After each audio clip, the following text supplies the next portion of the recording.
गजर माऊलीचा, गजर माऊलीचा गाऊन विठू तुझा करू अनुवाद। जिकडे पहावे तिकडे सर्वमय गोविंद, आनंद रे विठोबा झाला माझे मनी। देखिले लोचनी विटे सैत पावले, न करीत साधन रे मुक्तीचे सायास। हाची जन्मो जन्मी गोड भक्तीचा रस, आनंद रे विठोबा झाला माझे मनी। देखिले लोचनी विटे सैत पावले, तुका म्हणे आम्हा प्रेमाने ते काय। पंढरीचा राणा साठविला हृदय, आनंद रे विठोबा झाला माझे मनी। देखिले लोचनी विटे सैत पावले, समचरण सरोजम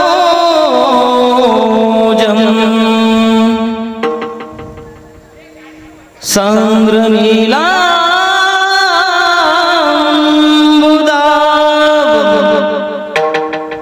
जगननिहित मंडनम मंडना। तरुण तुलसीमाला कंदरम कंजनेत्रम, सदैव धवलहासं विठ्ठलं चिन्तयामि।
पांडुरंग करू प्रथम नमन, दुसरे चरण संताच्या त्यांच्या कृपादाने कथेचा विस्तार। बाबाजी सद्गुरु दास तुका जयांची केली स्मरण, होय सकल विद्येंचे अधिकरण तेची वंदू श्री चरण श्री गुरूंचे ते नमस्कारुनी आता। श्री गुरु चरण सरोज रज निज मन मुकर सुधारे, बरणौ रघुबर विमल जसु जोदायक फलचारी। बुद्धिहीन तनु जानिके सुमिरो पवन कुमार। बलबुद्धि विद्या देव मोहि, हरवो कलेश विकार। ज्ञानेषु भगवान विष्णुर निवृत्तिर भगवान हरा। सोपान भगवान ब्रह्मा, मुक्ताख्या ब्रह्मचित कला सेवे लागी सेवक झालो। सेवे लागी सेवक झालो, लागी सेवक झालो, सेवे लागी सेवक झालो। तुमच्या लागलो निज चरणा, तुमच्या लागलो निज चरणा, तुमच्या लागलो निज चरणा, तुमच्या लागलो निज चरणा, तुमच्या लागलो निज चरणा, तुमच्या लागलो सेवे लागी सेवक झालो। तुमच्या लागलो निज चरणा, अहो स्वामी तुकया देवा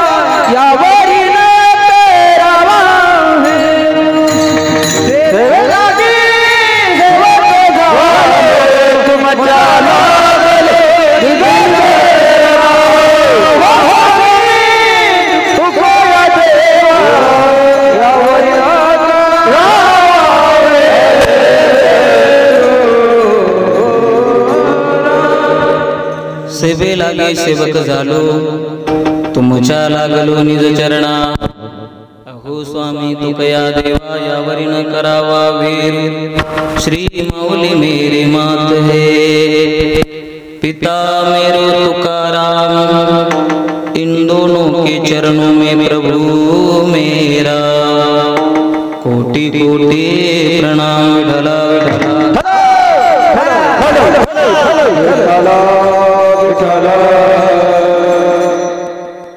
गाऊ नाचू विठू तुझा करू अनुवाद जिकडे पहावे तिकडे सर्वमय गोविंद आनंद रे विठोबा झाला माझे मनी देखिले लोचनी विटे सहित पावले प्रस्तुत प्राप्त प्रसंगी प्राप्त स्थली कीर्तन रूपी सेवे करता निवडलेला अभंग जगदवंदनीय जगद्गुरु श्री संत संत मान्य लोकमान्य जगमान्य वारकरी संप्रदायाच्या कलस्थानी असणारे देवचे साधू संत श्रेष्ठ जगद्गुरु तुकोबाराय यांचा भोपाळीपर प्रकरणातला अभंग सेवेसाठी निवडला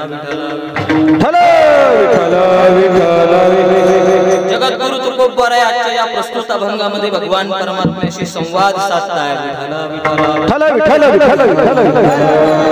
अभंगाच्या संबंधाने विस्तृत चिंतन ठेवण्यापूर्वी थोडासा परिहार देणं उचित आहे आजची ही कीर्तन रूपी सेवा किम निमित्त आहे सगळ्यांना श्रोते बघा सगळ्यांना माहिती आहे पण तरी सुद्धा बघता या नात्यानं सांगणं गरजेचं आहे सालबाद प्रमाणे चालत असलेला हा अखंड हरिनाम सप्ताह आणि या सप्ताहातील चौथ्या दिवसाची कीर्तन रूपी सेवा समस्त ग्रामस्थांच्या वतीनं माझ्याकडे सुपूर्द करण्यात आली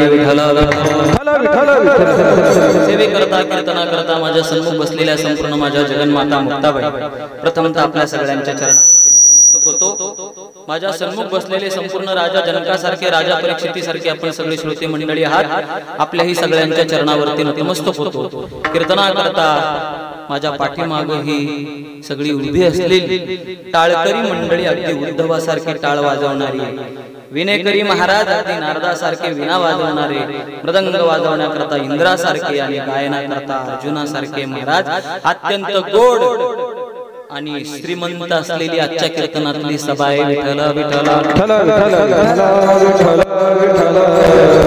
आजच्या कीर्तनातली गाण गंधर्व सभा अत्यंत श्रीमंत अत्यंत सुंदर गोड गाणारी आणि गोड वाजवणारी मंडळी आहे ज्यांनी पहिली गोड अशी चाल गायली ती आळंदीकरी ही सगळी मंडळी आहे आदरणीय महाराजांच्या चरणावरती नतमस्तक होतो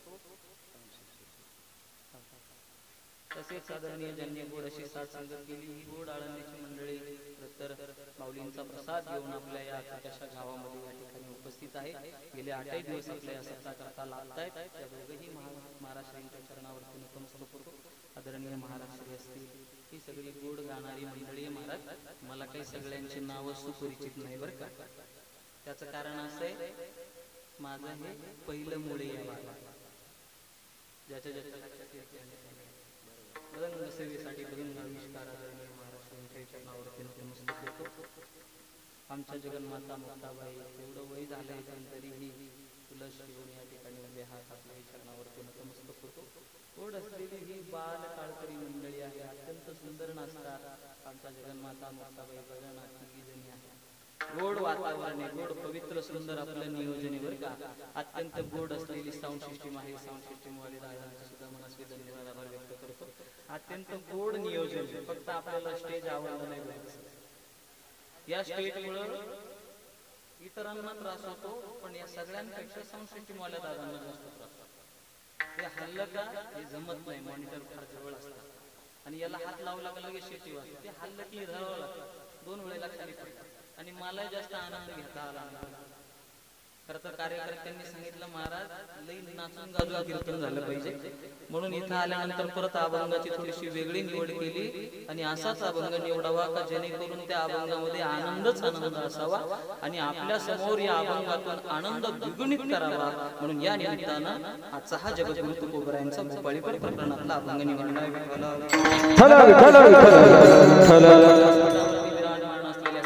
चरणावरती नतमस्तक होतो आजच्या या कीर्तनाकरता विशेष ज्यांची उपस्थिती आहे तो म्हणजे गजर YouTube माऊली चॅनल गजर माऊलीचा गोड असलेला YouTube चॅनल आज आपल्या गावामध्ये या ठिकाणी आलाय खरं तर हे कीर्तन कदाचित तुम्हाला कीर्तन ऐकता ऐकता झोप लागली आणि एखादा 5G नसेल त्याला मी जे बोललो ते कळालं नाही तर त्याने घरी जाऊन 17 वेळेस रिव्हर्स घेऊन ऐकलं तरी चालेल. हे तुम्हाला याच्यानंतरही YouTube वरती कीर्तन पाहता येईल अशी गोड ती व्यवस्था या ठिकाणी करतायत, म्हणून त्यांचे सुद्धा धन्यवाद आभार व्यक्त करतो. कीर्तनाच्या मर्यादा सांगितल्या जातात जेणेकरून मूर्ती ठसावी अंतरी श्रीहरीची. ऐशी कीर्तन मर्यादा आहे संतांच्या घरची. भक्ती ज्ञान विरहित इतरा गोष्टी न कराव्या आणि प्रेम भरे वैराग्याच्या या न्यायाने मी आपला जास्त वेळ खर्च करणार नाही. अगदी वेळेमध्ये मी कीर्तन संपवण्याचा प्रयत्न करेल. बघा 11च्या पुढे अजिबात जाणार नाही, कारण मला माहिती आहे 11 वाजले एखादा 11च्या पुढे कीर्तनकार बोलायला लागला की लोक त्याच्या कीर्तनामध्ये आ करतात. आ करणं कळतं नाही इकडे. हा मग ते रात्रीचे 11 वाजले की मगही आ करतात आणि दिवसाचे वाजले तरी आ करतात. पण या दोघांमध्ये फरक असा आहे, रात्रीचे 11 वाजले आ केलं की समजा होते झोपण्या करतात, हा अलार्म आहे झोपण्याचा रात्रीच्या 11 आणि दिवसाचे 11 वाजले की लोक आ करतात ते खाण्या करतात. याची मला जाणीव आहे, म्हणून मी आपला जास्त वेळेच्या पद्धतीच्या पुढे बोलण्याचा प्रयत्न करणार नाही. आणि लोकांचं असं असतं महाराज, कीर्तन 9 ते 11 ची वेळ असते ना, 9 ते 11 वेळ बघा. एखाद्या वेळेला कीर्तन पावणे 11ला सुरू झालेलं लोकांना चालतं बरं का, पण कीर्तन 11ला संपलं पाहिजे ही प्रत्येकाची मानसिकता असते. कारण प्रत्येक जण घरून येताना हा विचार करून येतो, ही मानसिकता अंतःकरणात धारण करून येतो की आपल्याला कीर्तन हे किती वाजेपर्यंत ऐकायचे, 11. आणि 11च्या पुढे कीर्तनकाराने मग त्या लोकांना अमृत पाजू द्या, पण त्या लोकांना ते अमृत कधी पचत नसतं बरं का, पचत नाही. आणि एखाद्या वेळेला एखादा कीर्तनकार 11च्या पुढे बोलायला लागला ना, तर दुसऱ्या दिवशी त्याची गावात चर्चा होते बरं. गावात दुसऱ्या दिवशी आमच्या माता माऊल्या असतील, आमचे पुरुष वर्ग असतील, ते दुसऱ्या दिवशी त्या कीर्तनकाराच्या संबंधाने बोलताना पाहायला सापडतात. काही काही लोक म्हणतात तो का रातचा का बुवा होता का, मग का बाई आहे का. पण 11च्या पुढे गेलेले लोकांना चालत नाही, ते पचत नाही, त्याने अमृत पाजू द्या. मला याची जाणीव आहे, म्हणून मी जोपर्यंत बोलेल तोपर्यंत अगदी जीवाचे कान कीर्तन करून श्रवण करायचे.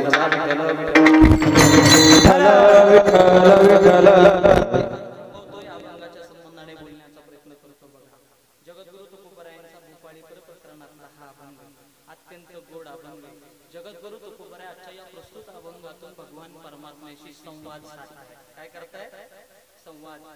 आणि मराठी भाषेमध्ये संवादाचं वैशिष्ट्य असे, संवाद साधण्याकरता निदान 2 व्यक्ती तरी एकत्र याव्या लागतात, त्याच्याशिवाय संवाद साधला जात नाही. मी काय बोलतो आपल्या लक्षात येतंय ना. मराठी भाषेमध्ये संवाद साधण्याकरता निदान 2 माणसं तरी असावी लागतात. पण या अभंगाचं वैशिष्ट्य असे, या अभंगामध्ये आपल्याला फक्त जगद्गुरु तुकोबरायांचंच बोलणं कळतं, पण त्यावर भगवान परमात्म्याच्या काय प्रतिक्रिया आहे त्या मात्र आपल्याला अनुमानाने सिद्ध कराव्या लागतात. एखाद्या वेळेला संवाद साधण्याकरता एखादा माणूस आपल्या समोर नसेल, आता या गोष्टी काय पटवून देण्याकरता आम्हाला काय जास्त खटाटोप करण्याची काही गरज भासत नाही. आता एकटाही माणूस बडबड करतो, बरोबर आहे की नाही, करतो की नाही. कशामुळे, आता समजा एखाद्याला इथं फोन आला, त्याने फोन उचलला, कानाला हॅलो, आणि मग इथं बसलेला माणूस म्हणतो अहो उद्या 9 वाजेला कसं शक्य आहे. याचाच अर्थ इथं बसलेल्या माणसाला समोरचा माणूस म्हणतोय तुम्ही उद्या 9 वाजता आमच्या घरी या किंवा माझ्याकडे या. हा काय, इथं बोललेला माणूस आपल्याला बोलतोय, पण समोरचा काय बोलतोय त्याचा आपल्याला अनुमान इथं काढता येतो. तसं जगद्गुरु तुकोबरायांच्या या प्रस्तुत अभंगाच्या माध्यमातून एकटे आपल्याला बोलताना पाहायला सापडतात. एकटं जगद्गुरु तुकोबरायांचं बोलणं कळतंय, पण त्यावर भगवान परमात्म्याच्या काय प्रतिक्रिया आहे त्या मात्र आपल्याला अनुमानाने शोधाव्या लागणार आहे. अनुमान म्हणजे कळतं ना, हनुमान नाही बरं का.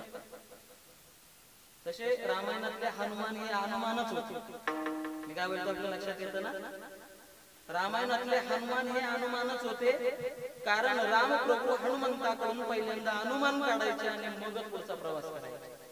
अनुमान कशाला म्हणायचं बघा. या शहापूर नगरीमध्ये पाऊस पडला नाही, पण शहापूरच्या नदीला महापूर आला, याचा अर्थ उगमस्थानी कुठेतरी पाऊस झाला असला पाहिजे. हा काय नाही कळलं वाटतं. अजून पुढचं ऐका, अजून बघा. एखाद्या हॉल समोर 500 चपला पडलेल्या असतात. इकडे काय गोंधळ चालू आहे?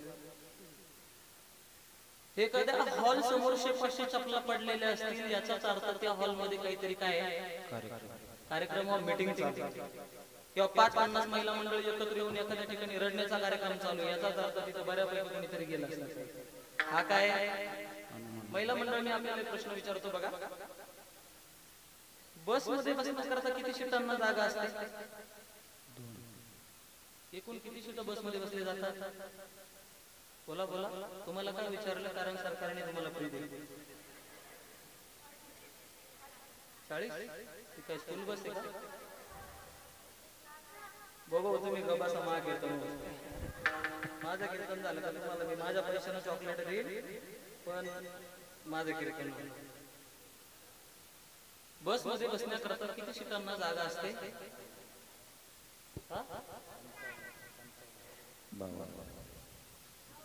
इथं एखादी मुक्कामी बस येते का? नाही, मला मोजून यायला. मी जरा असं विचारच पडलो. 1 नंबर उत्तर दिलं. 55 सीटांना बसण्याकरता जागा असते. बस मध्ये किती लोक बसतात? तिनं अंदाज लावला, 2 सीट मोजून घेतली. बघा, बस मध्ये बसण्याकरता सीटांना 55 सीटांना बसण्याकरता जागा असते. 55 सीट बसली जातात. पण एखादी बस अशी असते 55 सीटांची बस, पण एखादी बस अशी असते की त्या बस मध्ये 155 लोक बसलेले असतात. बरोबर आहे की नाही? जी बस 55 सीटांची आहे त्या बसमध्ये 155 लोक बसलेले असतात, पण तरी त्या बसमध्ये एखाद्या वेळेला एखादं सीट रिकामच असतं. का रिकाम असतं? याचाच अर्थ तिथं कोणीतरी काहीतरी करून ठेवलेलं असतं. हा काय नाही, रॉंग नंबर आहे. तिथं बऱ्यापैकी कोणीतरी काहीतरी ओमिटिंग करून ठेवलेलं असते. हा अनुमान आहे. नाही लक्षात आलं बरं का? मला तुमची भाषा कळायला लागली आता. अजूनही तुम्हाला अनुमान या संबंधाने कळालं नाही. अजून अधिक थोडं खालच्या भाषेत बोलण्याचा प्रयत्न करतो, म्हणजे आपल्या पटकन लक्षात येईल. काय झालं? सकाळची वेळ होती माऊली. बाप आणि मुलगा, ऐका इकडे लक्ष द्या महिला म्हणजे. बाप आणि मुलगा, सकाळची वेळ. बाप कोवळ्या उन्हामध्ये पेपर वाचत होता आणि मुलगा अभ्यास करत होता. सकाळची वेळ होती, मुलगा अभ्यास करतो, बाप पेपर वाचतो. तेवढ्यात आतमधून एक काचेचं भांड फुटण्याचा आवाज बापाच्या कानावर पडला. बापाने मुलाला सांगितलं, ए बाळू उठ, घरामध्ये जा. घरामध्ये तुझी आई आहे, तुझी बहीण आहे, तुझी बायको आहे. पैकी काचेचं भांड कोणाच्या हातून फुटलं जाऊन पाहू. काय सांगितलं? काचेचं भांड फुटण्याचा आवाज ऐकायला आला. पैकी 3 जणी घरामध्ये आहे. पैकी कोणाच्या हातून काचेचं भांड फुटलं जाऊन पाहू नये. तो मुलगा 1 नाही 2 नाही. बाप परत चिडला, ए बाळू जा ना, पाहून ये ना. तरी तो मुलगा 1 नाही 2 नाही. शेवटी बाप म्हणे, तुला 17 वेळेस सांगितलं कळत नाही का? जा आतमध्ये पैकी काचेचं भांड कोणाच्या हातून फुटलं जाऊन पाहू नये. तो बाळू म्हणाला, ओ पप्पा इथून न जाता इथूनच सांगितलं तर. तो बाप म्हणाला, तुला अंतर्ज्ञान आहे का? मुलगा म्हणाला, त्याच्या करता अंतर्ज्ञानाची गरज नाही. बरं सांग म्हणे कोणाच्या हातून फुटला असा. मग त्याने सांगायला सुरुवात केली, समजा पप्पा माझ्या बहिणीच्या हातून जर काचेचं भांड फुटलं असतं ना, तर 2-4 शिव्या तरी इथपर्यंत आपल्या कानावर आल्या असत्या. ज्या अर्थी शिव्या ऐकायला आल्या नाही ना, त्या अर्थी काचेचं भांड माझ्या बहिणीच्या हातून फुटलेलं नाही. घरामध्ये दुसरी माझी बायको आहे. माझ्या बायकोच्या हातून जर कदाचित काचेचं भांड फुटलं असतं ना, तर तिचा उद्धार, तिच्या खंडानाचा उद्धार, आणि तिच्या बरोबर माझा उद्धार. म्हणजे माझा नाही बरं का, तिथलं सांगतो. ज्या अर्थी हे काही ऐकायला येत नाही ना, याचाच अर्थ काचेचं भांड माझ्या बायकोच्या हातून फुटलं नाही. मग घरामध्ये आता तिसरं कोण आहे? आई आहे. काचेचं भांड फुटलं, पण फुटल्यानंतर घरामध्ये मौन श्रद्धांजलीचा कार्यक्रम चालू आहे. याचाच अर्थ काचेचं भांड ही घरच्या गृहमंत्र्याच्या हातून फुटलं असावं. हा काय अनुमान. अजूनही बोलू नको ना? बस बघा, झाली तुझी समाधानी. तसं मला इथे सांगायचं, इथे जगद्गुरु तुकोबरायांचं बोलणं आपल्याला कळतंय बरं का. इथे जगद्गुरु तुकोबरे आपल्याला बोलताना पाहायला सापडतात, पण त्यावर भगवान परमात्म्याच्या काय प्रतिक्रिया असतील त्या मात्र आपल्याला आजच्या अभंगातून अनुमानाने शोधायच्या आहे.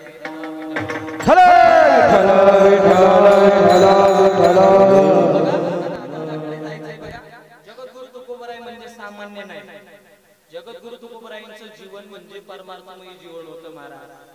आणि जगद्गुरु तुकोबरायांचा जर विचार केला तर 8 पिढ्या अगोदरची भक्तीची परंपरा जगद्गुरु तुकोबरायांकडे वारस हक्काने आली बरं का. भक्तीची परंपरा जगद्गुरु तुकोबरायांकडे वारस हक्काने आली. 8 पिढ्यांची भक्तीची परंपरा असलेली ती परंपरा जगद्गुरु तुकोबरायांकडे आली आणि जगद्गुरु तुकोबराय वारस हक्काने लाभलेली ही भक्तीची परंपरा पुढे ठेवत ठेवतात बरं का. पुढे ठेवत ठेवतात. आपणही काही परंपरा चालू ठेवल्या नाही का. आपणही काही परंपरा चालवतो. एक लहान मुलगा मला तंबाखू खाताना दिसला माऊली. मी त्याला म्हणलं तुझं का वय का तंबाखू खाण्याचं. तो म्हणे महाराज बोलला का काय म्हणे. म्हणलं का बोललो गो. तो म्हणे महाराज आमचे पंजोबा खात होते, आमचे आजोबा खात होते, आमचे वडील खातात आणि तीच परंपरा मी पुढे चालवतो. आपणही परंपरा चालवतो पण अशा परंपरा आपण चालवतो. पण जगद्गुरु तुकोबरायांची अशी परंपरा नाहीये. 8 पिढ्या अगोदरची भक्तीची ही परंपरा आणि जगद्गुरु तुकोबराय ती त्यांच्याकडे आली आणि ती जगद्गुरु तुकोबराय वारस हक्काने पुढे चालवतात. तुकोबराय बोलतात बघा. सहज वडिला होती सेवा म्हणून पूजितो या देवा, म्हणून पूजितो या देवा, म्हणून पूजितो या देवा. सहज वडिला होती सेवा म्हणून पूजितो या देवा, पूजितो या देवा, पूजितो या देवा. सहज वडिला होती देवा म्हणून पूजितो या देवा, म्हणून पूजवितो देवा. सहज वडिला होती देवा म्हणून पूजितो या देवा, पूजवितो देवा, म्हणून पूजवितो देवा. तुकोबराय म्हणतात सहज वडिला होती सेवा म्हणून पूजितो या देवा. तेव्हा तुकोबराय म्हणतात माझ्या वडिलांची मी राशी गा देवा, तुझी चरण सेवा पांडुरंगा, तुझी चरण सेवा पांडुरंगा. माझ्या वडिलांची मी राशी गा देवा, तुझी चरण सेवा पांडुरंगा, तुझी चरण सेवा पांडुरंगा. माझ्या वडिलांची मी राशी गा देवा, माझ्या वडिलांची मी राशी गा देवा, तुझी चरण सेवा पांडुरंगा, तुझी चरण सेवा पांडुरंगा. पारणे राखीला दारवंत, उपास पारणे राखीला दारवंत. टाळी वाजवा यांच्या करता. अत्यंत गोड गाणं. माझ्या वडिलांची मी राशी गा देवा, तुझी चरण सेवा पांडुरंगा. वाढ वडिलांकडून चालत आलेली ही भक्तीची परंपरा जगद्गुरु तुकोबराय पुढे चालवतात. जगद्गुरु तुकोबराय म्हणजे काही आपल्यासारखी भक्तीची परंपरा नाही. आपण एक माळा घालतो, 8 दिवस असता झाला तर गावामध्ये 8 दिवस गोड असं वातावरण तयार होतं, मग आपण माळा घालतो. तसं जगद्गुरु तुकोबरायांचं ही भक्तीची परंपरा असलेली जगद्गुरु तुकोबराय वारस हक्काने पुढे चालवतात. आणि पुढे चालवत असताना एक दिवस असा आला की जगद्गुरु तुकोबराय त्या भक्तीच्या साध्यापर्यंत जाऊन भक्ती करत करत करत एक दिवस साध्यापर्यंत गेले. ऐका, प्रपंच व परमार्थातला थोडक्यात फरक स्पष्ट करा असं जर कोणी तुम्हाला जर विचारलं ना तर त्याला सरळ सांगा. असं सांगा, प्रपंच कशाला म्हणायचं जो करत असताना कधीच परिपूर्णत्वात जात नाही, आणि परमार्थ त्याला म्हटलं जातं जो एक दिवस गेला की तो नक्कीच परिपूर्णत्वात जात असतो. त्याला काय म्हटलं जातं? परमार्थ असं म्हटलं जातं. वा प्रपंच आणि परमार्थातला अधिक फरक स्पष्ट करायचा झाला तर ऐका, प्रपंच कशाला म्हटला जातो तर प्रपंच त्याला म्हणतात की त्यातलं कर्तव्य कधीच संपत नसतं, आणि परमार्थ त्याला म्हटलं जातं की त्यातलं कर्तव्य कधीच संपलेलं नसतं. किंवा अधिक बघा, अधिक सांगतो, प्रपंच कशाला म्हणायचं? प्रपंच त्याला म्हणतात की त्यामध्ये कायम प्रश्नचिन्ह असतात, आणि परमार्थ त्याला म्हटलं जातं की त्यामध्ये फक्त पूर्णविराम असतात. मी काय बोलतो लक्षात येते? प्रपंच हा त्याच्यामध्ये अर्धविरामही नाही, पूर्णविराम तर नाही, पण सातत्याने प्रश्नचिन्ह केला प्रपंचामध्ये. एक सारिका तो पुढे उभा एक काम झालं की लगेच दुसरं काम आवाज सुरू असतं, आणि दुसऱ्या कामावर मात करण्याचा प्रयत्न केला की चित्रकाम दुर्मिळ दिसतो ते त्याहीपेक्षा मोठा असतो महाराज. ही कशाची परिस्थिती आहे? प्रपंचाची परिस्थिती आहे महाराज. फार वाईट परिस्थिती प्रपंचाची. प्रपंचामध्ये खरं कर्तव्य माणसाचं जागा बदलतं बरं का.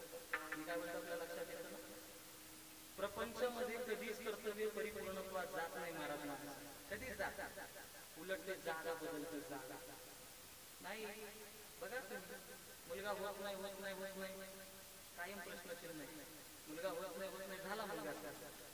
बरं झाला मुलगा, तोही चांगला शिकेल की नाही प्रश्नच सगळे. बरं शिकला समजा चांगला, त्यालाही नोकरी लागेल की नाही प्रश्नच की नाही. बरं लागली समजा चांगली नोकरी लागली, पण त्यालाही नोकरी मिळेल की नाही हा तर लई मोठा प्रश्न आहे महाराज. लोक म्हणतात बाई नाही, बाईची जात असली तरी जातात,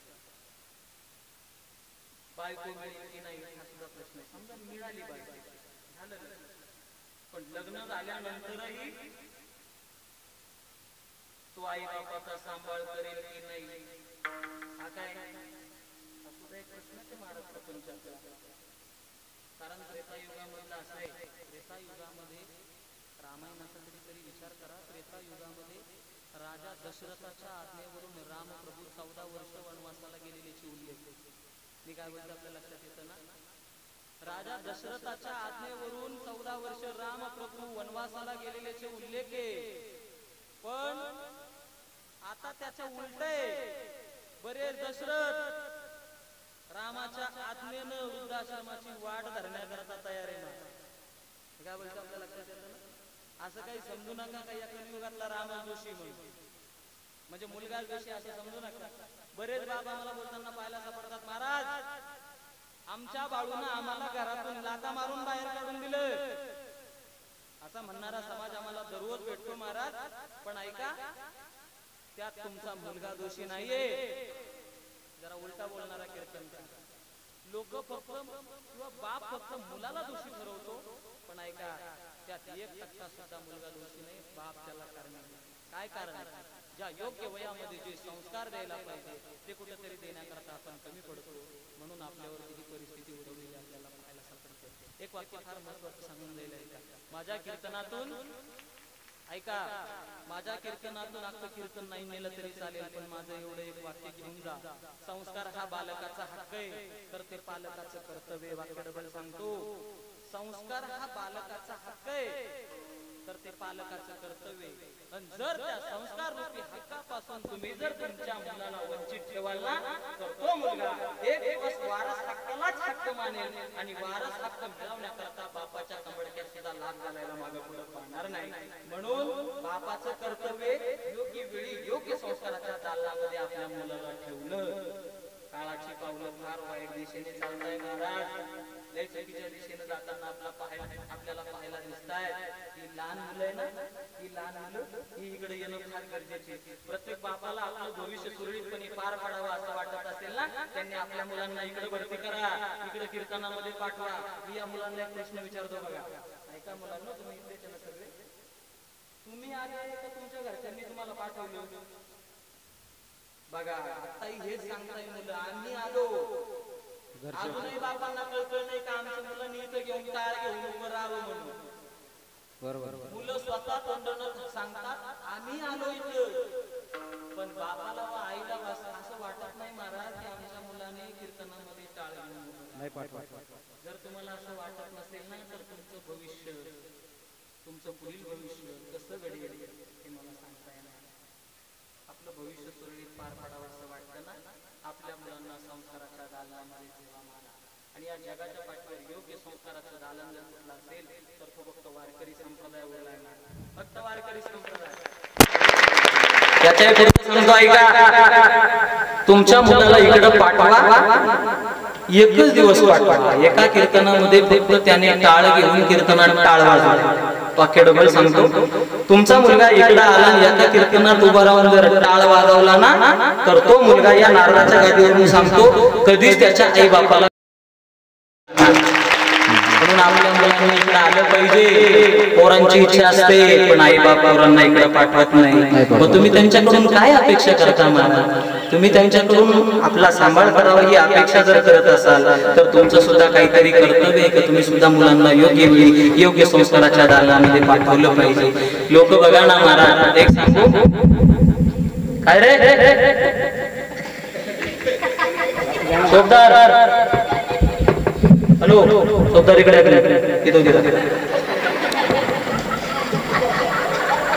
बाकीच्यांनी गप्प बसले. कीर्तन चालू आहे बघा. हा थोडी माग सर, मला देव वाटतं तुमचं. बघा मला एक वाक्य फार महत्वाचं सांगायचं, ऐकलंय म्हणून सांगतो बघा. प्राणी जर आपल्या भविष्याचा विचार करत असतील तर आपण काय करतो? जनावर सुद्धा पुढच्या भविष्याचा विचार करतात. नॅशनल जिओग्राफी चॅनल आपल्याला माहिती आहे, डिस्कवरी माहिती आहे, त्याच्यावरती एक माहिती मी ऐकली होती. पाहत असताना हरणाचा कळप चरत वाघ दबी धरून बसलेला होता आणि दबी धरून बसलेला हा वाघ याने झडप घातली आणि हरणाचा कळप पळायला. फार गोड सांगितलंय त्यांनी त्या डिस्कवरी चॅनल वरती. त्यांनी सांगितलं होतं हरणाचा कळप पुढे पळतोय आणि शिकार करण्याकरता वाघ त्या हरणाच्या पाठीमागे धावतोय.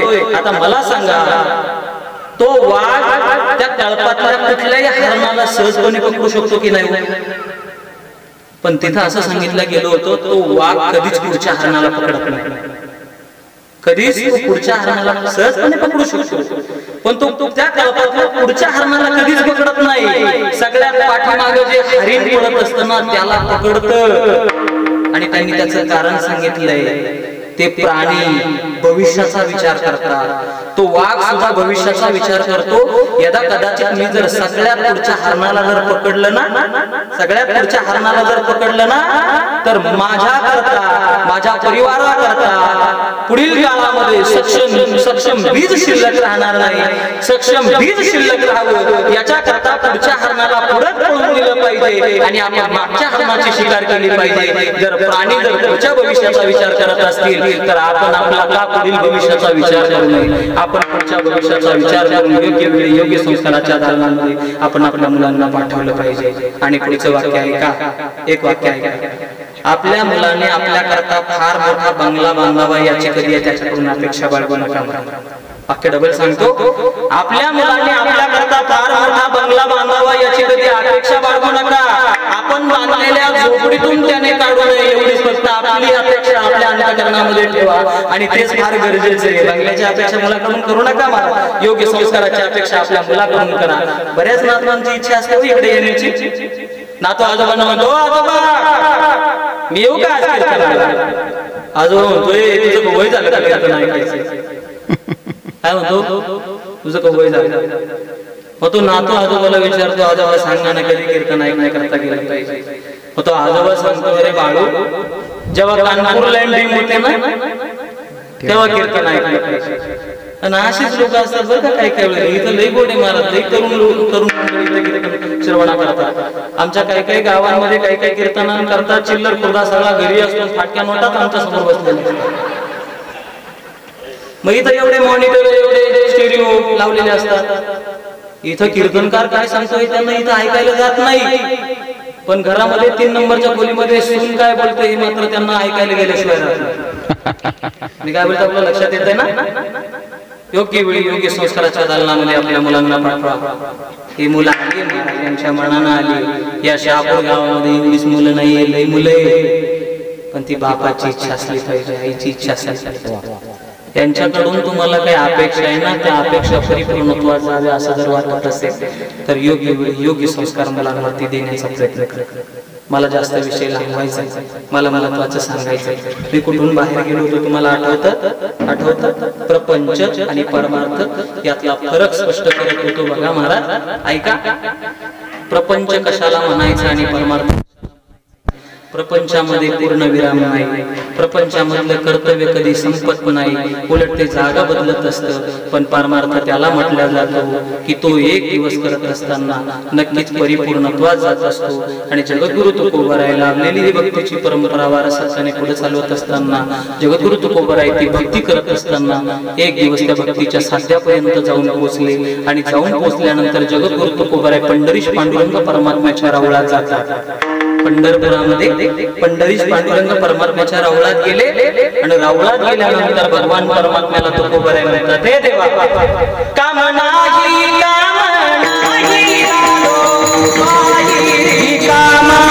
झालो बाई कामा झालो बाई कामा कामराई कामराई झालो बाई कामा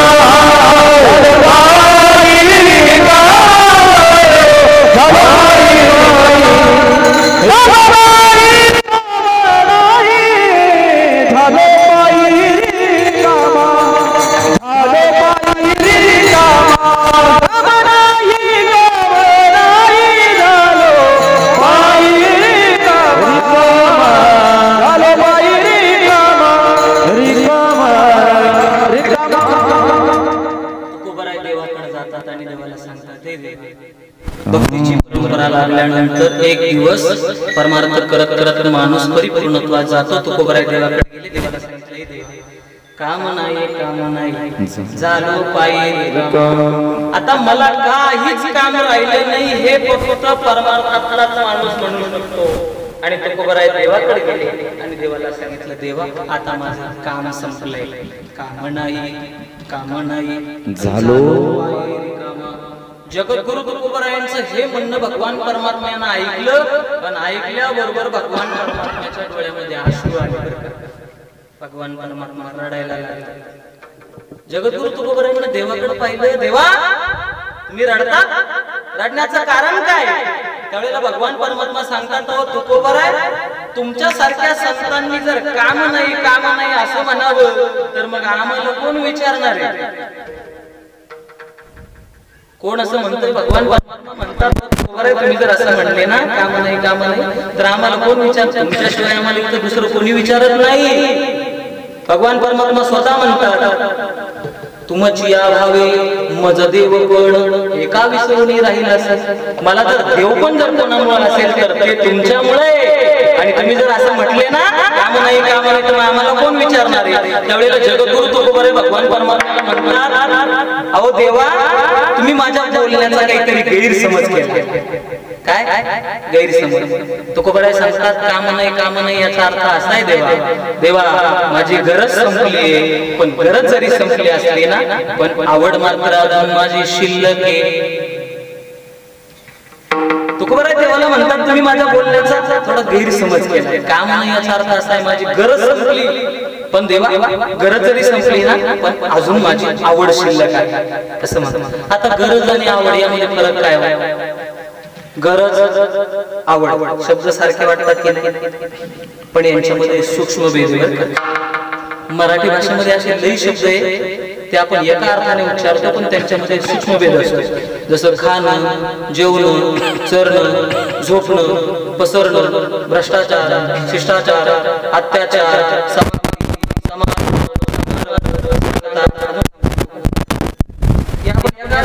महाराज. खाणं, जेवणं, चरणं वेगवेगळं आहे. खात कोण असतं? खात कोण?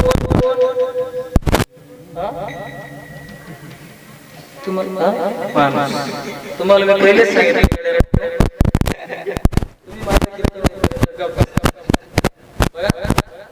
खाणं हे क्रियापद माणसाकरता कधीच लागत. खाणं हे जनावरांकरता.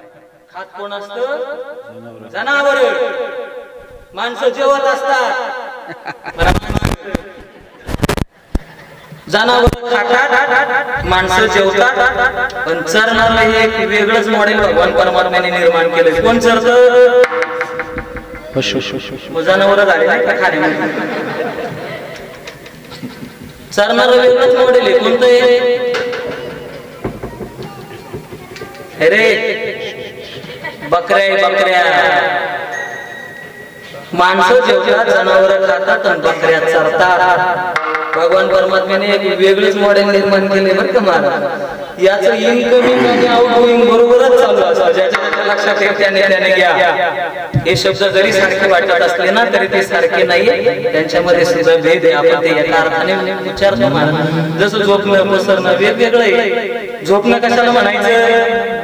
जसा झोपला असेल तसाच उठताना असेल तर त्याला काय म्हणायचं? झोपणं. जसा झोपला तसाच उठताना असेल तर त्याला झोपणं असं म्हटलं जातं. मग पसरणं कशाला म्हटलं जातं? पसरणं. झोपला होता 1 नंबरच्या खोलीत, सकाळी उठून आला 3 नंबरच्या खोलीत, म्हणजे याच्या करता निघाला बाहेर. किती नंबर मध्ये झोपलो तो आणि किती नंबर मध्ये परत जाऊन झोपलं पाहिजे याला ज्याचं भान राहत नाही त्याला काय म्हटलं जातं? पसरणं. किंवा शेजारची बाई धावत पळत आली, ती म्हणे मला माझं अंगण झाडायचंय, तुझ्या गिऱ्हाईक घेऊन काय? ती म्हणे माझ्या गिऱ्हाईकाचा तुझ्या अंगणाचा काय संबंध आहे? ती म्हणे येऊन पाय, तुझं गिऱ्हाईक माझ्या अंगणात झोपलं. हे झोपलं होतं स्वतःच्या अंगणात, पण रात्री घाली लोटांगण मोकळे पटांगण गेलं होतं शेजारच्या अंगणात. याला काय म्हणायचं? पसरणं. थोडक्यात सांगू का? थोडक्यात सांगतो आणि थांबणार आहे. थोडक्यात सांगतो पसरणं म्हणजे काय बघा. ज्याचे ज्याचे कोरजे असेल त्याच्या पटकन लक्षात येईल. पसरणं कशाला म्हणायचं बघा. झोपताना गादीवर, उठताना गादीवर.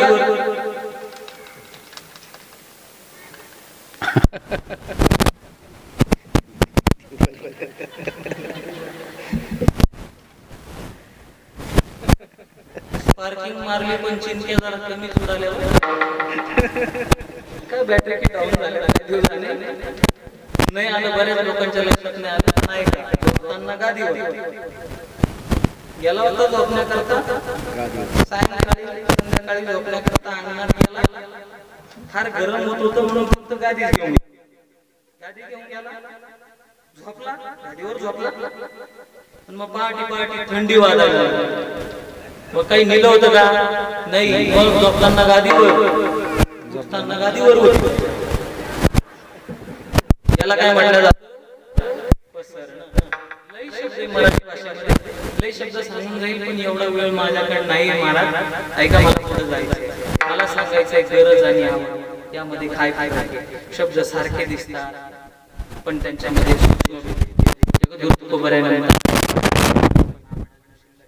मग गरज कशाला म्हणायचं आणि आवड कशाला? मी विचारतो बघा, आंघोळ करणं गरज आहे का आवड आहे?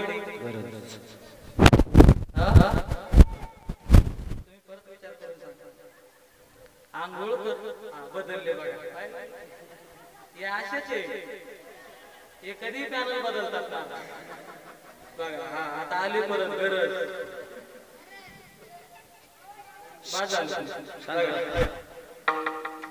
तुम्हाला एवढी आवड निर्माण झाली याचा आमच्या करता लई बाबा.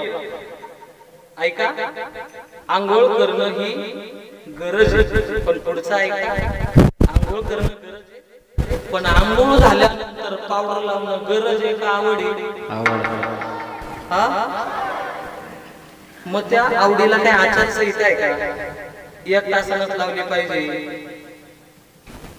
दिवसातून एकदाच लावली पाहिजे? बरं पुढचं विचारतो ऐका.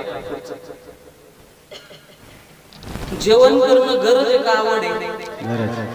गरज. आणि जेवण झाल्यानंतर तंबाखू खाणं गरज आहे का आवड आहे? आवड. मग आवडीला काय आचारसंहिता आहे का? बाबा दिवसातून एकच येडा खाला पाहिजे, दिवसातून एकच पुडी खाली पाहिजे? ऐका, जेवण करणं गरज आहे पण जेवण झाल्यानंतर तंबाखू खाणं ही माणसाची आवड आहे आणि त्या आवडीला काही आचारसंहिता नसते. जगद्गुरु तुकोबर आहे ते सांगतात देवाला, ए देवा माझी गरज संपली देवा, पण ऐक ना देवा, माझी गरज जरी संपली ना पण देवा अजून माझी आवड शिल्लक आहे. बरं ठीक आहे तुकोबर आहे, भगवान परमात्म्यानं विचारलंय तुकोबर आहे, गरज संपली हे ठीक आहे पण तुम्ही म्हणतात माझी अजून आवड शिल्लक आहे. मग आवडीच्या माध्यमातून तुम्ही काय करा त्याचं उत्तर जगद्गुरु गाऊ नाचू विठे तुझे तुझा करवनवाद, गाऊ नाचू तुझे तुझा करवनवाद, गाऊ नाचू तुझे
आम्ही काय करू तुकोबर आहे आवडीच्या माध्यमातून आम्ही गाऊ नाचू आणि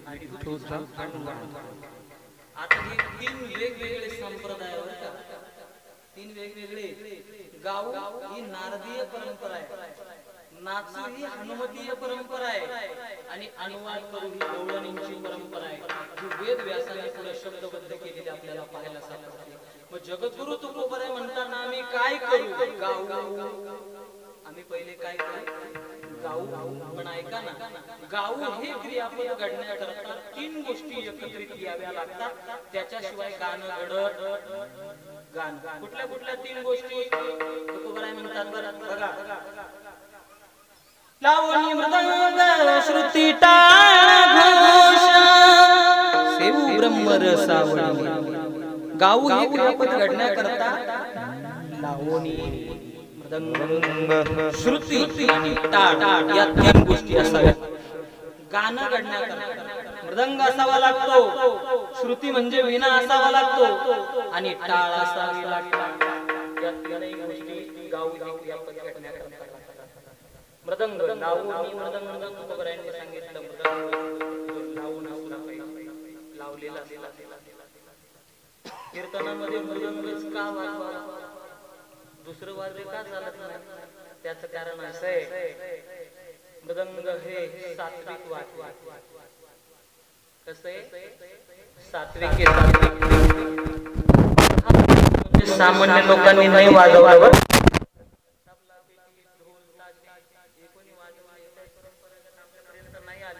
पण मृदंग कोणी वाजवलाय ऐका महाभारतामध्ये वीरक्षय निर्माण करून देण्याकरता पनवान मृदंग वाजवण्यात मृदंग कोणी वाजवला इंद्राने वाजवला मृदंग कोणी वाजवला भगवान शिवजींनी वाजवला मृदंग कोणी वाजवला मृदंग हा रावणाने वाजवला रावणाने वाजवून भगवान शिवजींना प्रसन्न करून घेतलं इतका पवित्र व पावन असलेला हा मृदंग आहे म्हणून मृदंग असणं फार गरजेचं आणि ऐका गुरुवर्य श्रीराम महाराज नागपूरकर नाही का कीर्तनातून सांगत होते मृदंग हा सात्विक तबला पेटी हे तामस आणि ढोल ताशे हे राजस महाराजांनी कीर्तनातून सांगितले एकदा तबला पेटी राजस ढोल ताशे तामस आणि मृदंग हा सात्विक कीर्तन झाल्यानंतर महाराजांकडे एक व्यक्ती आला म्हणजे ओ महाराज तुम्ही कीर्तनातून काय बोलताल काय लोकांना ज्ञान देतात अहो महाराज तुम्ही म्हणतात तुमचा मृदंग सात्विक आणि आमचे ढोल ताशे हे सगळे तामस काय बोलतो महाराज दोघांकरता चांबड एक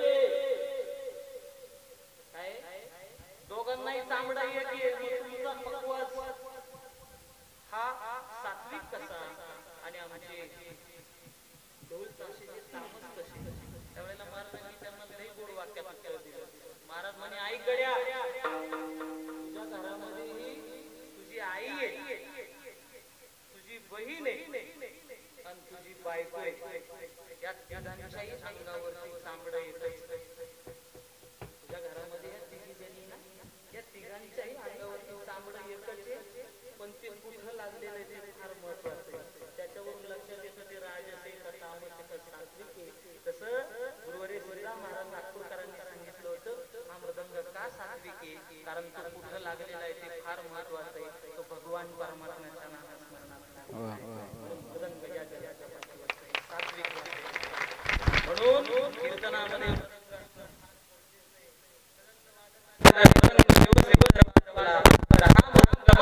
समाधी अवस्थेपर्यंत घेऊन जातो इतकी ताकद या मृदंगामध्ये आहे आणि आजचे वादक तर महाराज इंद्रासारखेच लई गोड वाजवलंय महाराज एवढंच नाही त्याच्याही पुढे वाजव सांगतो मृदंग हा नुसता माणसाला समाधी अवस्था प्राप्त करून देईल याच्यात विशेष नाही याच्यात नवल नाही मृदंग वादकाने मृदंग जर व्यवस्थित वाजवला ना तर उन्मत्त झालेला प्राणी त्याला सुद्धा समाधी लागते इतकी ताकद या मृदंगामध्ये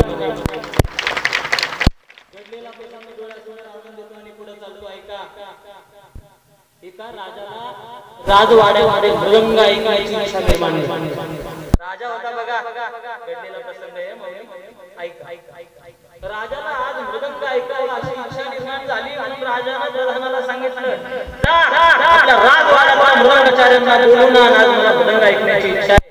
प्रधानजी मृदंगाचार्याकडे गेले. बरं, या मृदंगाचार्यांचं असं असतं बरं का, यांना एक दुसरं नाव आहे, माऊली कलाकार असं म्हटलं. काय कुणी जन्मला कलाकार असं म्हटलं जातं. या कलाकार या शब्दाची व्याख्याच अशी, कल्ले तर कल्ले नाही तर गिर. काय होतं आपल्या लक्षात येतं ना, कलाकार. आणि प्रधानजी मृदंगाचार्याकडे गेले, त्याला सांगितलं राजाचं फरमान आहे, राजांना मृदंग ऐकायचा आहे, मृदंग वाजवण्याकरता तुला राजवाड्यामध्ये बोलवून आलंय, चाल. पण त्या मृदंगाचार्याने सांगितलं, मृदंग वाजवण्याचा आता मला मूड नाही. काय सांगितलं, ते तुझं मूड बाजूला राहू दे, राजाचं फरमान आहे मृदंग वाजवण्याकरता. पण त्या मृदंगाचार्याने सांगितलं, माझा आता मूड नाहीये, मी मृदंग वाजवण्याकरता येणार नाही. प्रधानजी राजवाड्यात आले, राजाला सांगितलं, तो म्हणतो मूड नाही मृदंग वाजवण्याचा. तेव्हा त्या राजाने सरळ सांगितलं, जा त्याला पकडून आणा. आणि पकडून आणून त्याला उन्मत्त झालेल्या हत्तीच्या पायाखाली ठेवलं. राजाचं फरमान होतं, त्याला पकडून आणण्यात आलं. पण मरणाऱ्याला शेवटची इच्छा विचारली जाते. आता थोड्याच वेळामध्ये तो मृदंगाचार्य हत्तीच्या पायाखाली तुडवल्या जाणार होता. पण त्याला मरणासन्न अवस्थेच्या अगोदर त्याला इच्छा विचारावी म्हणून ऐका, राजाने त्याला विचारलं, तू आता थोड्या वेळात मरणार आहे ना, पण तुझी इच्छा काय, तुझी इच्छा व्यक्त कर, तुझी शेवटची इच्छा पूर्णत्वास नेल्याशिवाय राहणार नाही. त्यावेळेला त्या मृदंगाचार्याने त्या राजांना सांगितलं, राजे माझी एकच इच्छा आहे, मला फक्त मरण्याच्या अगोदर एकदा मृदंग वाजवावा. काय सांगितलं, मृदंग वाजवावा. राजा म्हणे, अरे येड्या, मगाशीच वाजवला असता तर कायला तुला पकडून आणलं असतं इथपर्यंत. पण ऐका, मरणाच्या अगोदर राजाने त्याची इच्छा पूर्ण करायची ठरवलं. मृदंग आणण्यात आला, मृदंग आणला आणि मृदंगामध्ये काही ताल, मृदंगामध्ये काही ताल आहे, एक ताल झपताल, त्रिताल, त्यापैकी एक गजताल. कुठला आहे, गजताल. ऐका, म्हणून नाही दाखवणार, माझं पण शिक्षण वैद्य बाबांकडे झाले, पांचाळ गुरुजींकडे झाले. बघा, झपताल असे अनेक ताल, त्यापैकी त्यातला एक गजताल. त्या मृदंगाचार्याने मृदंग हातात घेतला आणि गजताल वाजवायला सुरुवात केला. धाड धाड धाड धाड गजताल वाजवला आणि उन्मत्त झालेला हत्ती पुढे होता. त्या उन्मत्त झालेल्या हत्तीने गजताल ऐकला आणि ऐकल्याबरोबर त्या मृदंग वादकाच्या समोर तो हत्ती येऊन बसला आणि बसल्यानंतर आपली सोंड मृदंगावरती ठेवली आणि त्या हत्तीलाही समाधी अवस्था प्राप्त झाली.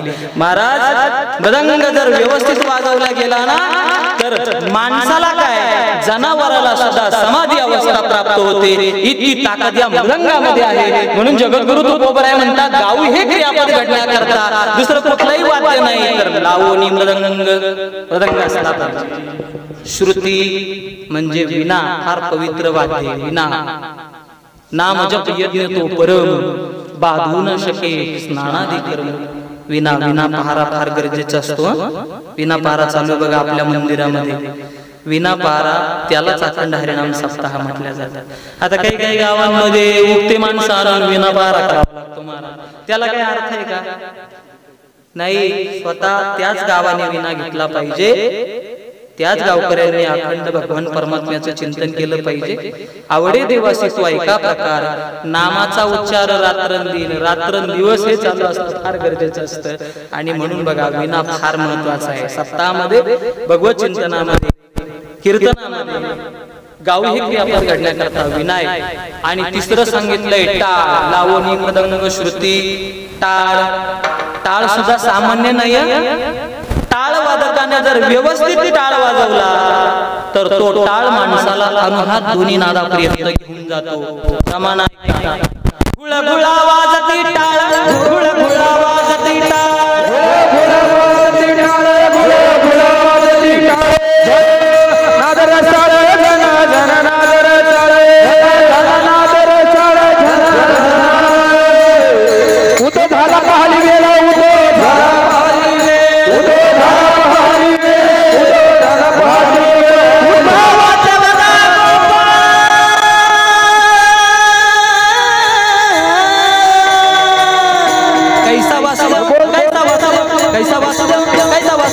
कैसा वासुदेव बोलतो बोला कैसा वासुदेव बोलतो बोल बोल कैसा वासुदेव बोलतो बोला कैसा वासुदेव बोलतो बोल कैसा वासुदेव बोलतो बोले कैसा वासुदेव बोलतो बोले कैसा वासुदेव बोलतो बोले कैसा वासुदेव बोलतो बोले टाळी लोपला टाटा टाळी लोपला टाळी लोपला टाळी लोपला नाद टाळा टाळी लोपला ना टाळी लोपला टाळी लोपला अंगो अंगी मुरला छंद अंगो अंगी मुरला छंद अंगी मुरला छंद अंगी मुरला छंद प्याटला भेद भोग भक्त प्याटला भेद प्याटला भेद प्याटला भेद के गावा गोविंद गा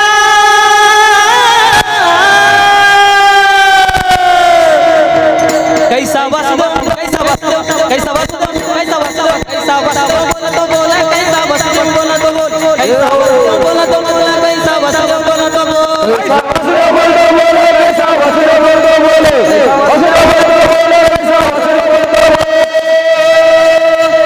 हो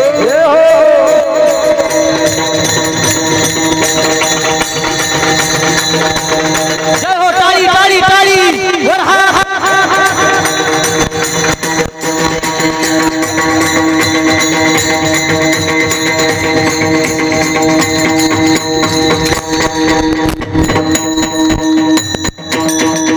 टाळ सामान्य गाऊन हे आपण घडण्याकरता मला हा आनंद दुसरीकडे तुम्हाला पाहायला मिळणार नाही हा सात्विक आनंद या जगाच्या पाठीमागे वा वा तुमच्या अंतःकरणामध्ये किती दुःख असलं ना तुम्ही कीर्तनात या तुम्हाला ते दुःख एवढं सुद्धा स्पर्श करणार नाही इतकी ताकद या टाळामध्ये विनयामध्ये दंगामध्ये आहे म्हणून जगद्गुरु तुकोबराय सांगतात महाराज कीर्तनामध्ये गाऊ हे क्रियापद घडण्याकरता लावणी मृदंग श्रुती टाळ घोष या तीन गोष्टी गाऊ हे क्रियापद घडण्याकरता लागतात आता जगद्गुरु तुकोबराय इथं गाऊ बोलले बरं का लय गोड अभंग आहे बरं का ही भूपाळी आणि भूपाळी सोडवणं तेवढं सोपं नसतं पण मी तुमचा आनंद पाहून आज भूपाळी घेतली बघा ऐका पूर्ण अभंगामध्ये काय गाऊ हे आपल्याला सांगितलं नाही मी काय बोलले आपल्या लक्षात येत आहे ना गाऊ तुकोबराय बोलले पण तुकोबराय काय गाऊ हे आपल्याला बोलले नाही आणि आपलं तर कायमचं गाणं चालू आहे बरोबर आहे की नाही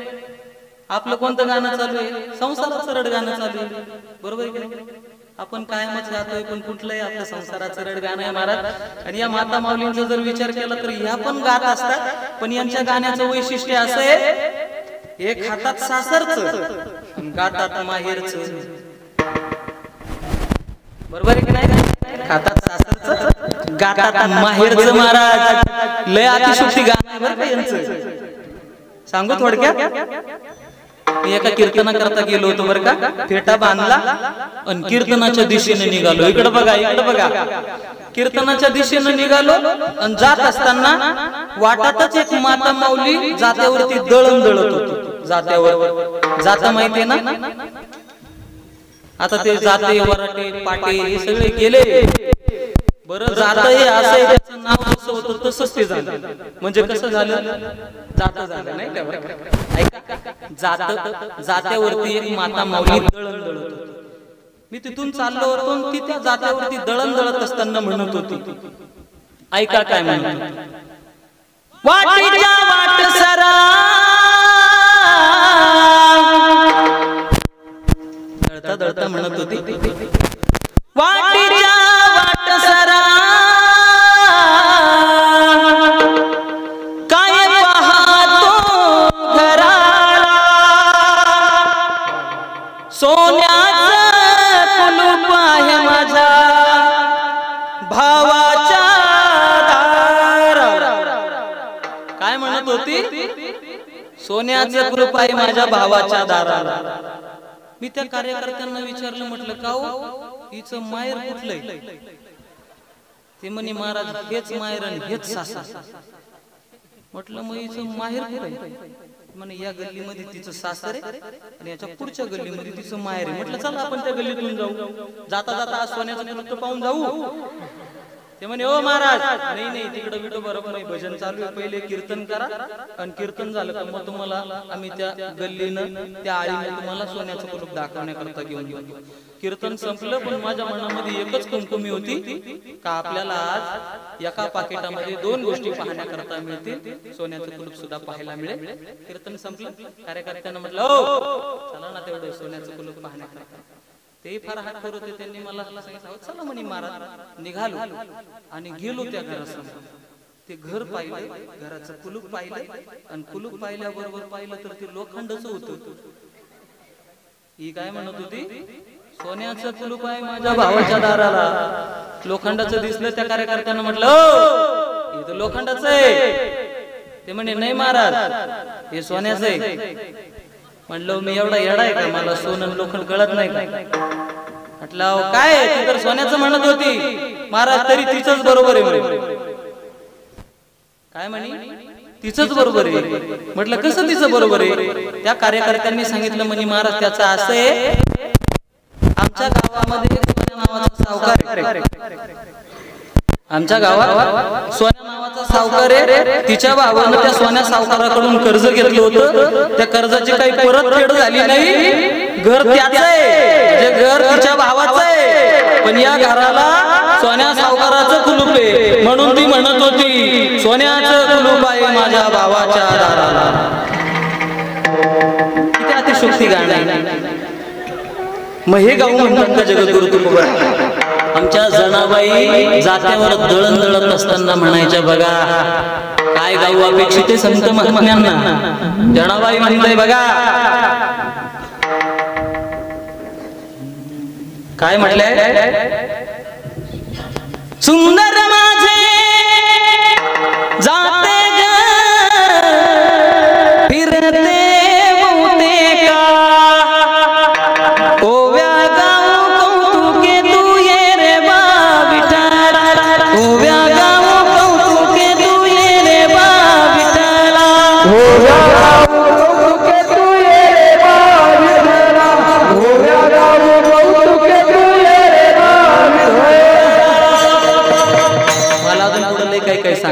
तुमचे मोबाईल बंद करा बघा ऐका काय गाऊ अपेक्षित आहे. जगद्गुरु तुकोबराय गाऊ म्हटले गाऊ म्हटले पण नेमका काय गावाचा उल्लेख केला नाही. पण जगद्गुरु तुकोबरायांचे गाऊ या शब्दाच्या संबंधाने संत वाङ्मयामध्ये किंवा जगद्गुरु तुकोबरायांच्या गाथामध्ये गाऊ हे प्रकरण शोधा. त्यामध्ये जगद्गुरु तुकोबरायांनी सांगितले काय तर ऐका. तुकोबराय एका ठिकाणी म्हणतात आम्ही काय एक गाव आम्ही विठोबाचे नाम हो एक गाव आम्ही विठोबाचे नाम हो एक गाव आम्ही विठोबाचे नाम हो एक गाव आम्ही विठोबाचे नाम. आणि कप काम नाही आता आणि कप काम नाही आता आणि कप काम नाही आता मोडली वाट सूक्ष्म दुस्तर हो मोडली वाट सूक्ष्म दुस्तर. आणि कप काम नाही आता आणि कप काम नाही आणि आता मोडली वाट सूक्ष्म दुस्तर मोडली वाट सूक्ष्म दुस्तर.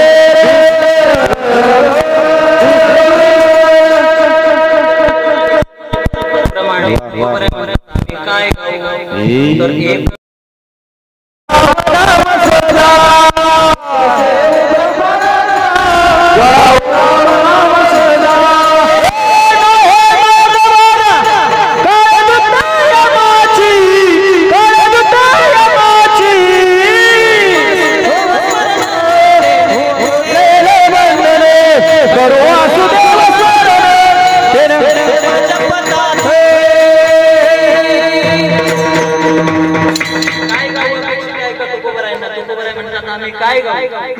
सुखे से उब्रंगानंदा गाऊ राम नाम सदा. आम्ही काय गाऊ राम नाम सदा. तुकोबराय म्हणतात आम्ही काय गाऊ ऐका. तुकोबराय म्हणतात राम वेळ वेळा आम्ही गाऊ ओविये राम वेळ वेळा आम्ही गाऊ ओविये राम वेळ वेळा आम्ही गाऊ ओविये राम वेळ वेळा आम्ही गाऊ ओविये.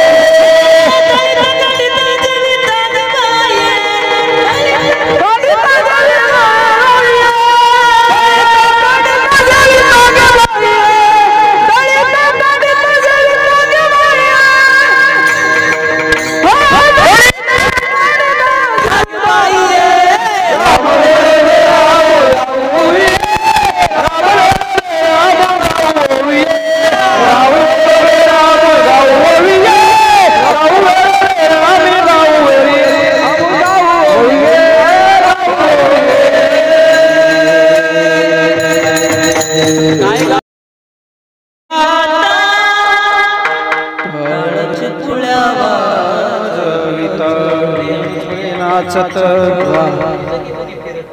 काय गाव अपेक्षित आहे तर राम नाम हे जगजग तुकोबरायांना अपेक्षित आहे बरोबर आहे की नाही म्हणून गाऊ आणि काय गाऊ गाऊ अधिक नाचू तुकोबराय म्हणतात आम्ही नाचू कीर्तनामध्ये नाचलं पाहिजे बरं का कीर्तनामध्ये नाचणं हा कीर्तनकाराचा एक अविभाज्य घटक आहे तीन संप्रदाय एकत्र करून कीर्तन निवडला ना तर त्या कीर्तनामध्ये नाचलं पाहिजे बरोबर आहे की नाही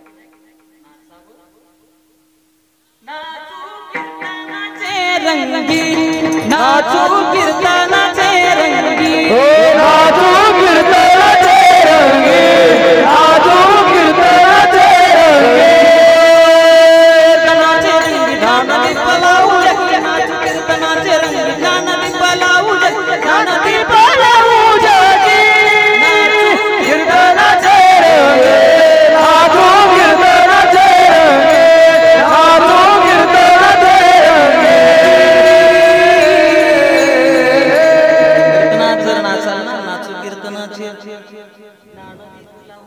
कीर्तनामध्ये नाचलं पाहिजे एक सांगू आपण कीर्तनात नाचू हे विशेष नाही तो भगवान परमात्मा सुद्धा कीर्तनात नाचलाय किती नाचलाय माहितीये किती नाचलाय माहितीये का नाचता नाचता देवाच्या पितांबर सबद कबीर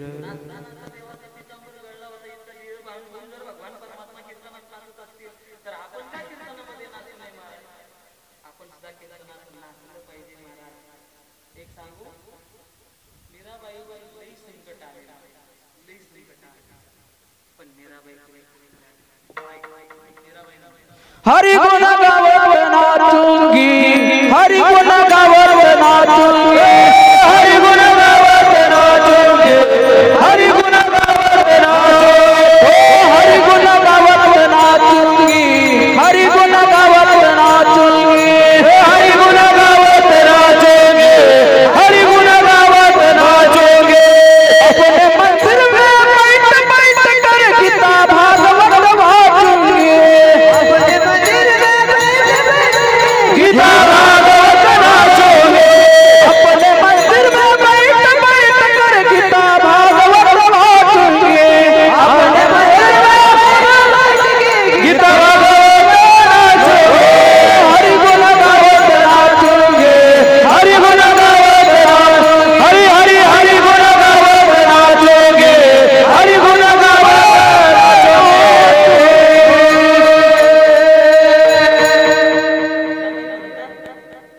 हरि गुण गावत नाचूंगी अपने मंदिर में बैठ बैठ कर गीता भागवत मीराबाईवर लई संकट होते महाराज पण मीराबाई थांबल्या नाही मीराबाई म्हणतात पग घुंगारू बांध मीरा नाची पग घुंगारू बांध मीरा नाची पग घुंगारू बांध मीरा नाची रे पग घुंगारू बांध मीरा नाची पग घुंघरू बांध मीरा नाचे पग घुंघरू बांध मीरा नाचे पग घुंघरू बांध मीरा नाचे पग घुंघरू मीरा नाचे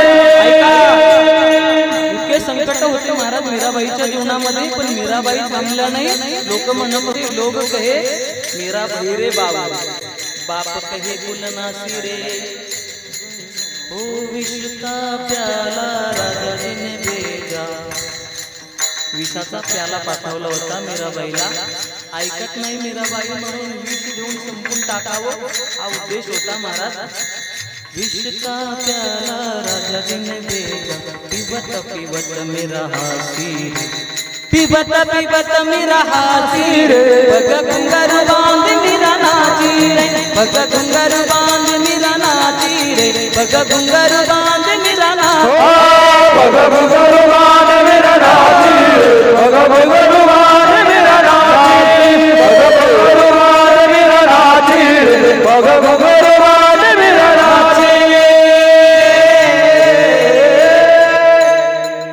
मीराबाई लई दिवाणी झाली होती महाराज भगवान परमात्म्याचे एवढे नाव ठेवले पण मीराबाई भगवान परमात्म्याची दिवाणी झाली होती आपणही होतो पण कोणाचे होतो ते काय मला या व्यासपीठावरून सांगायचं नाही सगळ्यांना माहिती आहे पण मीराबाई भगवान परमात्म्याच्या नामस्मरण चिंतनामध्ये दिवाणी झाली आणि तिची अवस्था काय झाली तेवढंच सांगतो आणि थांबतो बघा.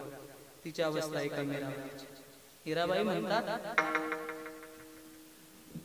दीवानी बनी मैं, दीवानी बनी, दीवानी बनी मैं, दीवानी बनी रे मैं तो दीवानी बनी, शाम पिया की बनी रे मैं तो दीवानी बनी, शाम पिया की बनी रे मैं तो दीवानी बनी, शाम पिया की बनी रे मैं तो दीवानी बनी, शाम पिया की बनी रे मैं तो दीवानी बनी.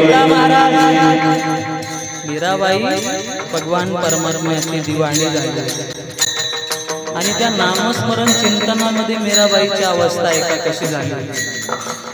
मीराबाई देहभान विसरल्या होत्या. असो ऐसा कोठे आठवची नाही देहेची विजयी गोकुदशा. ऐका देहाची अवस्था कशी झाली ती मीराबाई.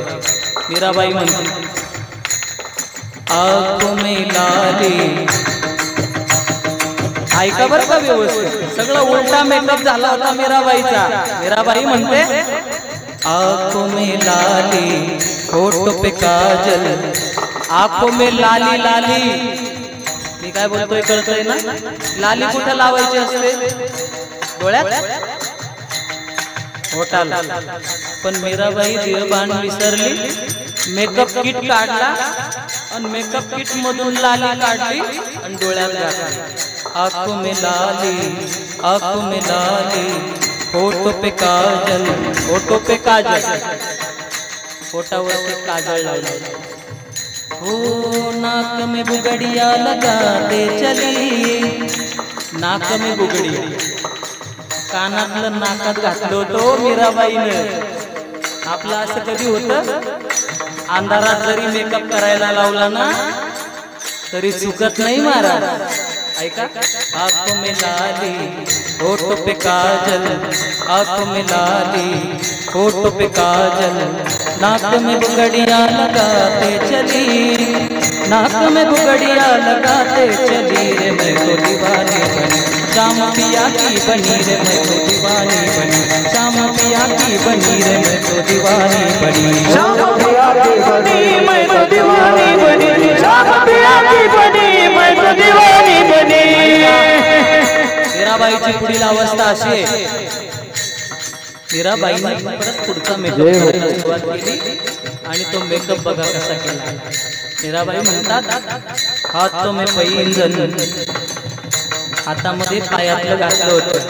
हातों में पैंजन, हातों में पैंजन, पाव में कंगन, पायात कंगन म्हणजे पायात हातातलं घातलं होतं.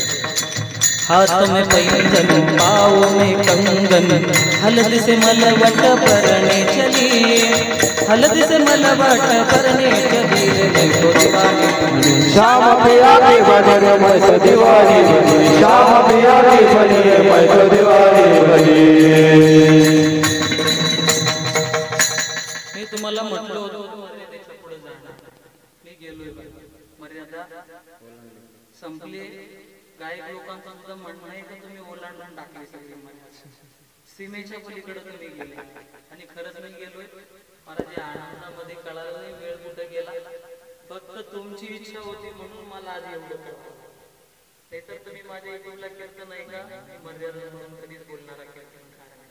पण ना इलाज तो क्या इलाज नाही का, काही इलाज नसतो. तुम्हाला जसं चालतं. पण एक सांगू, प्रमाणाच्या बाहेर बोलणार, प्रमाणाच्या बाहेर बोलणार नाही आणि अभंगाला धरूनच बोललोय, अभंग सोडून बोललो. जगद्गुरु तुकोबराय म्हणतात, आम्ही कीर्तनात काय करू, नाचू. आणि एक सांगू शेवटचं, एक सांगतो. एखादा म्हणेल महाराज तुम्ही कीर्तन करता का नाचता कीर्तन, पण ऐका कीर्तनामध्ये तोच नाचतो.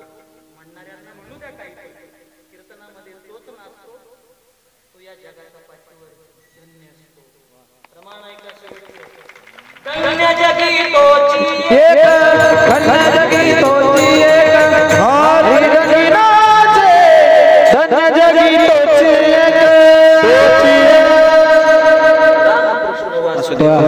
अरे वा, तोच तोच नाचतो महाराज, तो इथं भगवान परमात्म्याच्या नामस्मरणामध्ये दंड म्हणून नाचावं कीर्तनामध्ये. मी फक्त 2 शब्दावरती कीर्तन केलंय. कुठले कुठले? गाऊ अनुवाद अजून पुढे आपला शब्द अनुवाद तर झालाच नाही. गाऊ, नाचू. 2 शब्दांवरती अजून अभंग लय गोड आहे, लय भारी आहे. पण तुर्त माझी वेळ संपुष्टात आलेली.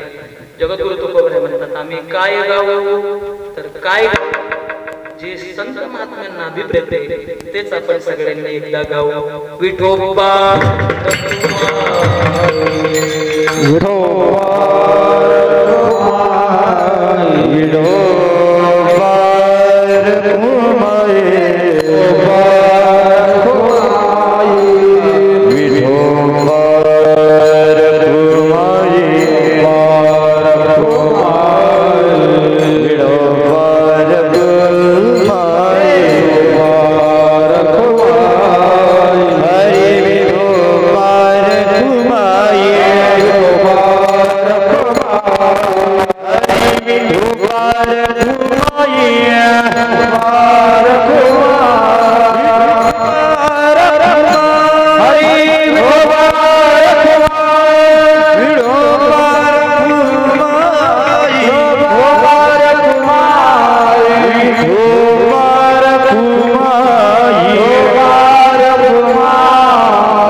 ज्ञानराज माऊली तुकाराम.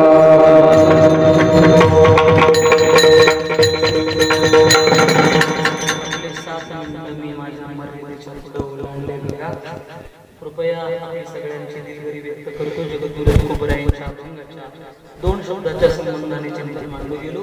जगद्गुरु तुकोबरायांना या अभंगाच्या संबंधाने बोलायचं असेल असं मात्र माझ्या नावाने पण माझ्या बुद्धिमत्तेप्रमाणे जसं बोलता आलं तसं बोलण्याचा प्रयत्न केला. समर्पित करतो. सेवा करीत असताना जे काय चुकलं असेल ते माझ्यामध्ये छोटे समजून माझी मला परत करा.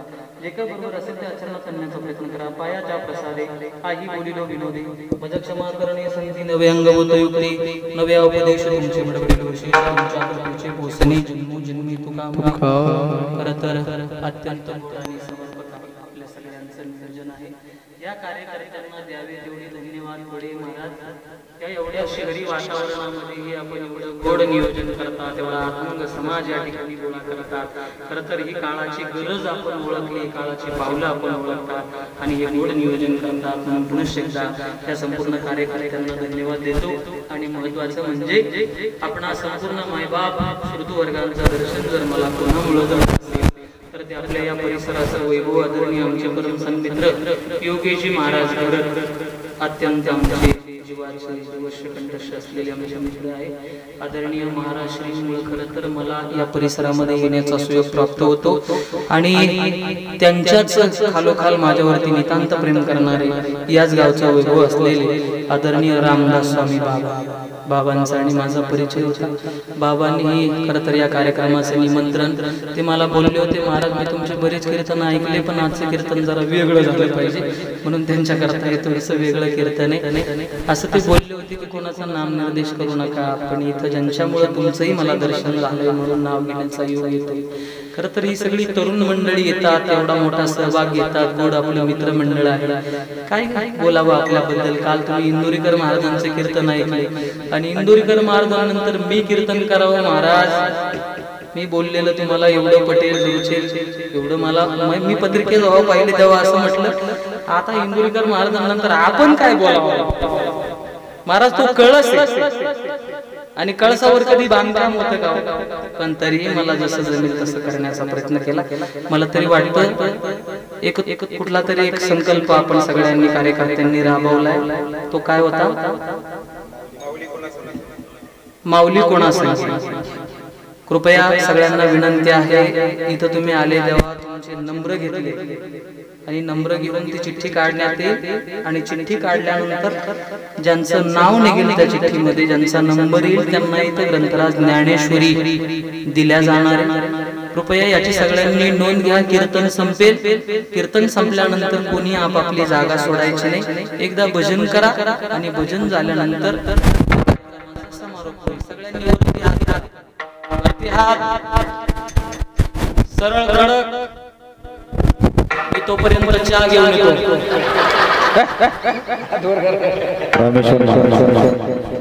महिला मंडळ तुम्ही खाली खाली महिला मंडळ खाली. पुरुष वर्ग अजून हात वरती.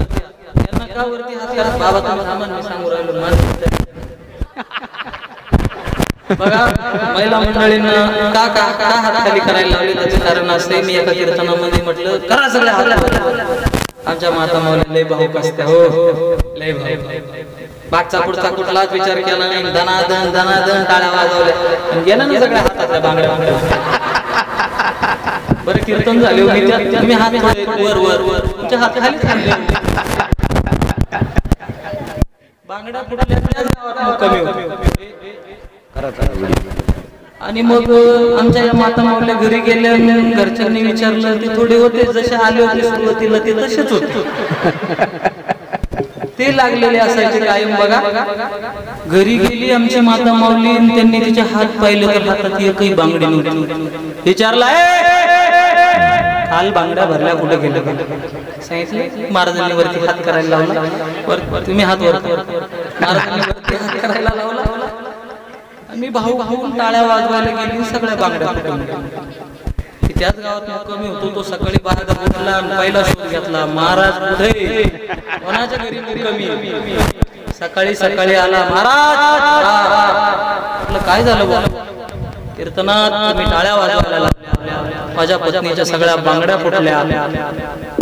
काही करा तुमच्या पाकिटातून माझ्या बाईला बांगड्या येते. द्यावा लागले तेव्हापासून मी माता माऊल्यांना वरती हातच करायला लागले. मला तसं काही वर वर वर इथले हात पुढे गेले. निवृत्ती राया वरती हात महिला मंडळ. निवृत्ती राया सोपानता बाई त्यांना सगळ्या. निवृत्ती राया निवृत्ती राया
बघा पुन्हा एकदा सगळ्यांचे धन्यवाद आभार व्यक्त करतो. माझ्या वाणीला या ठिकाणी विठ्ठल